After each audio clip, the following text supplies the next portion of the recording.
You ask Tiger to solve. This deals with linear equations with one unknown. The final result is x equals -2. Let's solve it step by step. Group all x terms on the left side of the equation. Add 3x to both sides. Group like terms. Simplify the arithmetic.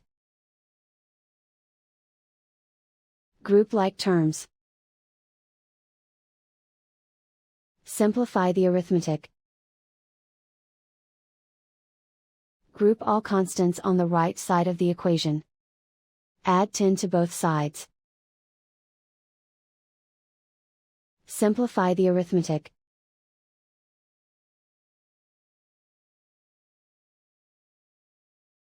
Isolate the x. Divide both sides by -4.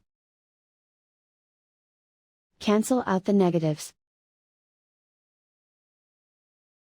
Simplify the fraction. Move the negative sign from the denominator to the numerator.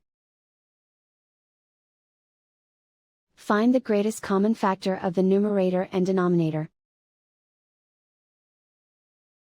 Factor out and cancel the greatest common factor. And so the final result is x equals -2.